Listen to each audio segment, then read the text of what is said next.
सुप्रभात मेरे हर दिल अजीज बच्चों।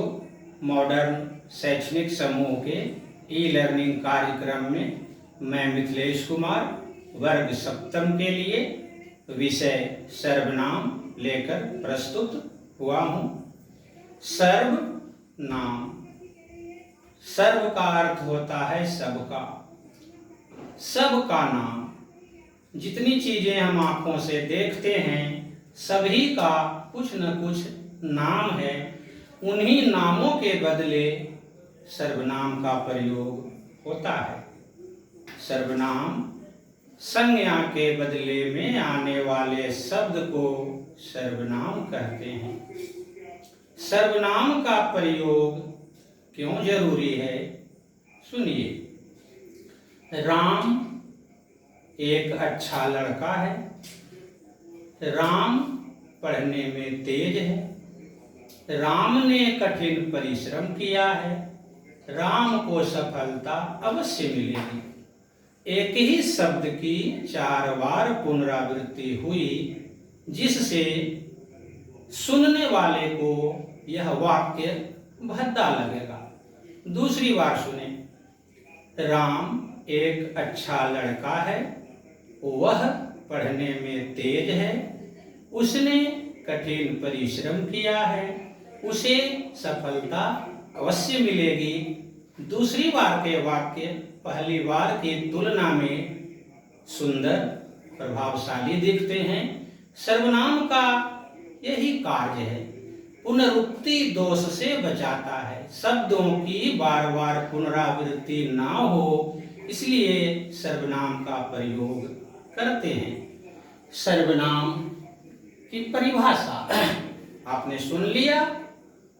सर्वनाम के भेद, पहला है पुरुषवाचक सर्वनाम, दूसरा निश्चयवाचक, तीसरा अनिश्चयवाचक, चौथा संबंधवाचक, पांचवा प्रश्नवाचक, छठा निजवाचक। अब एक एक करके सर्वनाम को समझते हैं। पुरुषवाचक सर्वनाम, जिससे कहने वाला, सुनने वाला और जिसके विषय में बात की जाए उसे पुरुषवाचक सर्वनाम कहते हैं। जैसे उदाहरण के तौर पर, मैंने आपको राम की घड़ी दी थी। मैं कहने वाला, आप सुनने वाले, राम के विषय में बात की जा रही है तो राम अन्य पुरुष हुआ, सुनने वाला मध्यम पुरुष हुआ, कहने वाला उत्तम पुरुष हुआ। पुरुष भी 3 हैं, उत्तम पुरुष, मध्यम पुरुष, अन्य पुरुष। कहने वाला उत्तम पुरुष, सुनने वाला मध्यम पुरुष, जिसके विषय में बात की जाती है वह अन्य पुरुष होता है। उत्तम पुरुष और मध्यम पुरुष आमने सामने होते हैं और अन्य पुरुष अनुपस्थित होता है।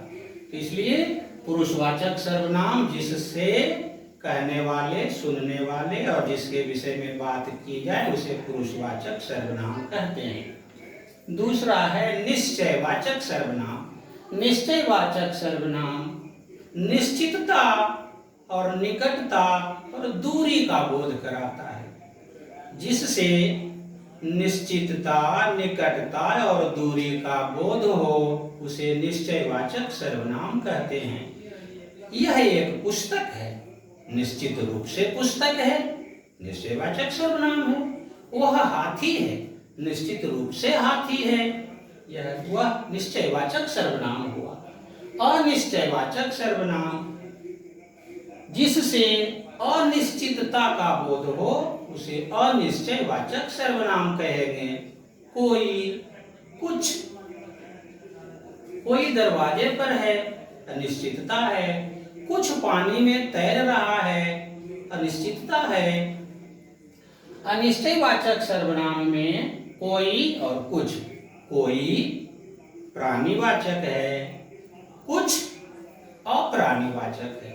कोई का प्रयोग व्यक्ति के लिए करते हैं और कुछ का प्रयोग निर्जीव वस्तु, निर्जीव प्राणी, छोटे छोटे प्राणियों के लिए किया जाता है। संबंधवाचक सर्वनाम, संबंधवाचक सर्वनाम प्रधान वाक्य और आश्रित वाक्य में संबंध स्थापित करता है, अर्थात जो प्रधान वाक्य और आश्रित वाक्य में संबंध स्थापित करे उसे संबंधवाचक सर्वनाम कहते हैं। जैसे जो, सो, जिसकी, उसकी, जहाँ, वहाँ, जहाँ चाह वहाँ राह, जहाँ न जाए रवि वहाँ जाए कवि, जिसकी लाठी उसकी भैंस, जैसा करोगे वैसा भरोगे। तो इस तरह से संबंधवाचक के उदाहरण हुए। प्रश्नवाचक सर्वनाम, प्रश्न निश्चित है, यहाँ प्रश्न से ही ज्ञात होता है कि कोई प्रश्न होगा। तो प्रश्नवाचक सर्वनाम की परिभाषा कि जिससे प्रश्न का बोध हो, जिज्ञासा का बोध हो, उसे प्रश्नवाचक सर्वनाम कहेंगे। ये दो हैं, कौन, क्या। कौन प्राणीवाचक है, क्या अप्राणीवाचक है। दरवाजे पर कौन खड़ा है, प्राणीवाचक बोध हुआ। वहाँ क्या है, कोई वस्तु होगी, कोई व्यक्ति भी हो सकता है, लेकिन व्यक्ति के लिए कौन का प्रयोग होता है, अप्राणीवाचक के लिए क्या का प्रयोग होता है। निजवाचक सर्वनाम, यह एक ही है, आप।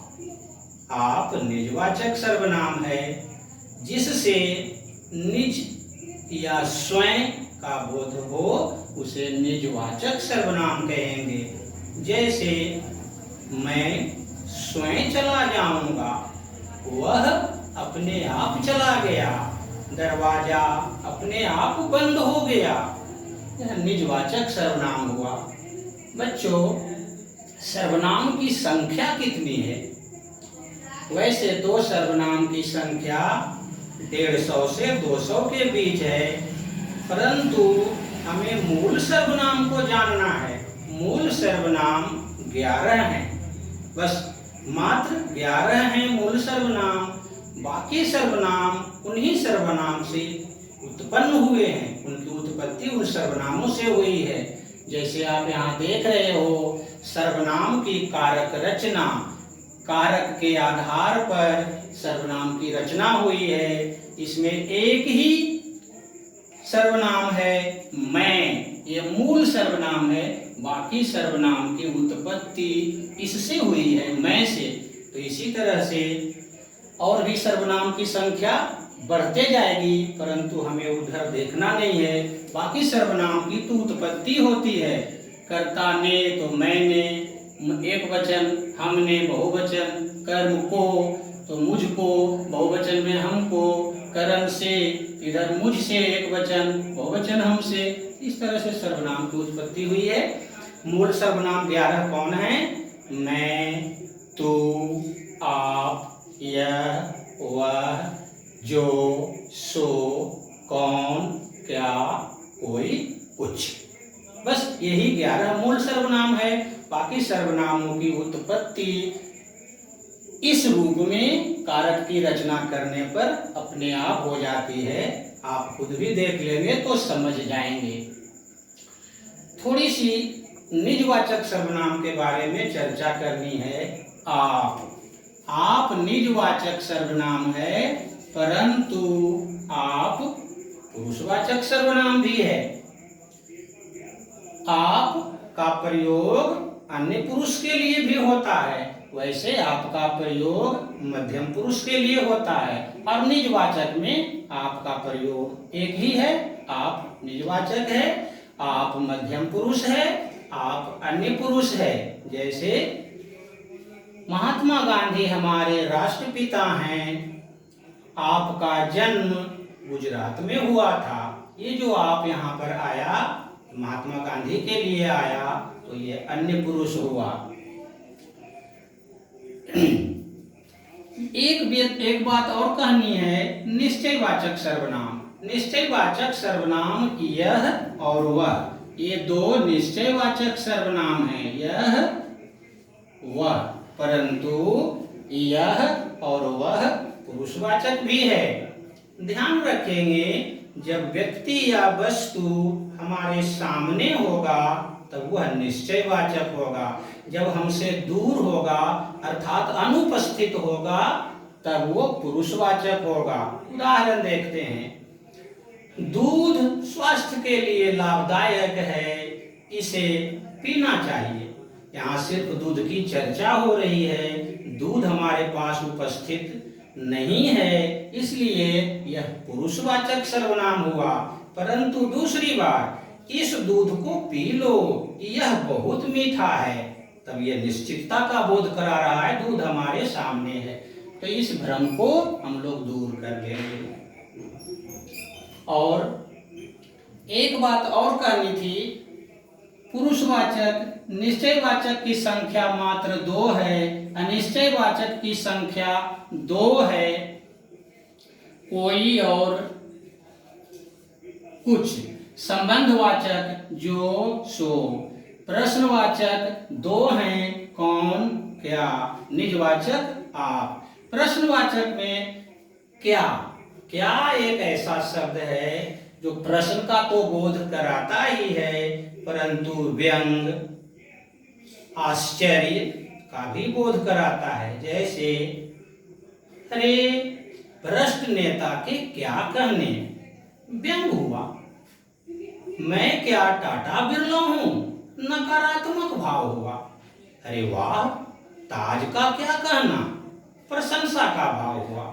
तो इस तरह से क्या का प्रयोग प्रश्नवाचक के अलावे व्यंग, प्रशंसा, नकारात्मकता के लिए भी किया जाता है। अब अगली वीडियो में धन्यवाद।